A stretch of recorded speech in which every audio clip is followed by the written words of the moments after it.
Good afternoon, Belize. It's midday and you're tuning into the news at noon, where we bring you the latest updates from around the country.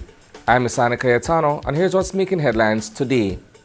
𝐁𝐥𝐢𝐬𝐬 trial begins, but public kept outside. San Pedro man says he was fired after speaking out on land dispute.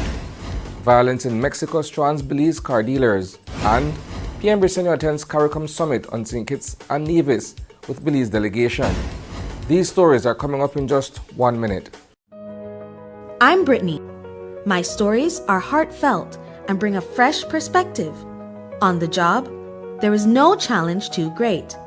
Flooded highways, raging fires, or asking tough questions. My determination and willingness to connect with people help to deliver stories that put you, our viewers, at the forefront of issues. My motto? Accurate, timely, and relevant. I am News 5.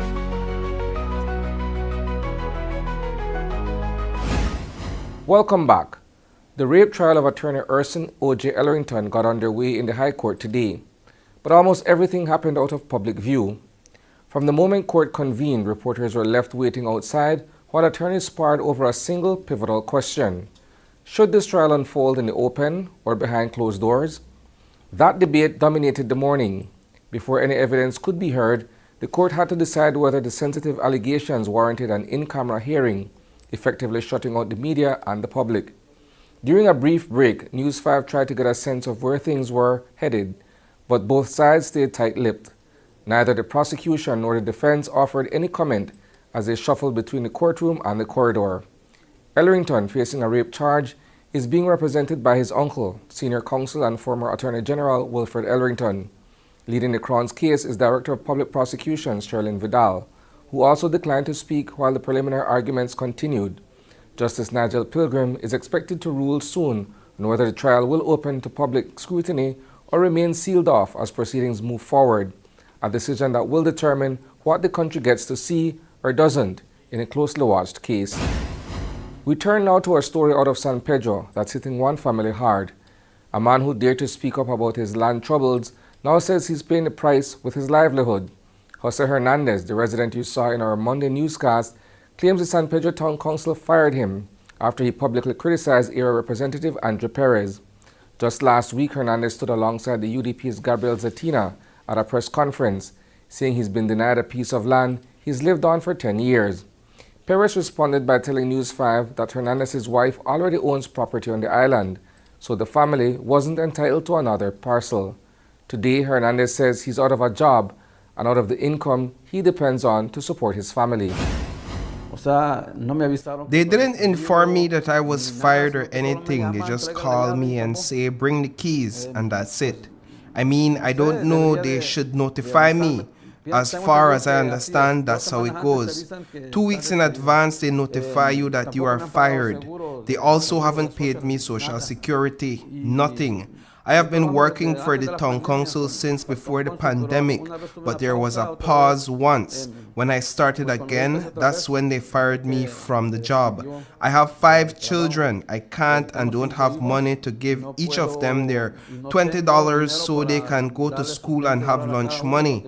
I live 10 miles north from the center, so I am far away. And well, with those 20 for each one is for them to have lunch. But now I have no job and I don't have money either.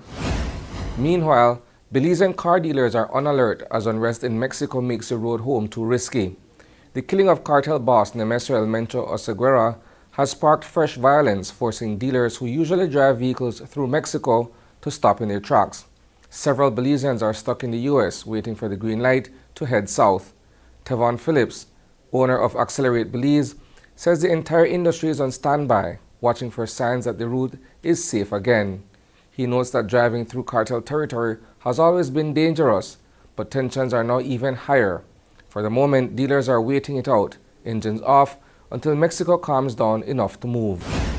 My personal last trip was in December. I did 2 trips in December. That was a high-paced month for me. I had one of my transporters who went up in January for 2 vehicles for me, Jose. I don't have any trip currently planned, but from the feedback we're getting the past couple of days is that right now, Maria, the broker that I use, she wasn't letting anybody cross up until maybe she said Tuesday, but that's not a definite. Oh, you're gonna cross Tuesday. We have to monitor the situation in Mexico and say what be the outcome, and then she had decided. I mean, at the end of the day, Maria is one of those brokers that she has your back through any situation, and for she first thing now is safety for us Belizeans especially. Because she have a very good relationship with us, so her thing is pretty much, safety, and if she not feel safe, then she and her correspondence on it, not give she a clean, thumbs up to move any operation, then she halts until an all clear, Mexico to Mexico, man. Any number could play in Mexico. That's not our land. And we understand. For me, I understand how this thing works. Their guys, do what they need to do in order to survive. You understand where I go from? At the end of the day, our job now that we simply just, follow the rules, follow the regulations, and simply just, abide by whatever, structure they have in place. Finally, Prime Minister John Briceño is in St. Kitts and Nevis, taking part in the 50th CARICOM Heads of Government meeting. He's not traveling alone. Joining him are Foreign Minister Francis Fonseca, CEO Amalia Mai, and Belize's ambassador to CARICOM, Lawrence Sylvester. The Belizean team is set to engage regional leaders on the big issues shaping the Caribbean right now. Joining us from Basseterre is reporter Peter Richards. The 4-day summit will have the usual agenda items ranging from the CARICOM Single Market and Economy (CSME), Haiti to regional transportation, and the efforts to curb the $1 billion food import bill, among other items. CARICOM Deputy Secretary General Dr. Armstrong Alexis outlined some of the key areas for deliberation. Well, obviously, there will be a lot of conversations around the geopolitical situation that is occupying the minds and thoughts of not just the community, but people worldwide. That matter is going to be sufficiently discussed by the heads.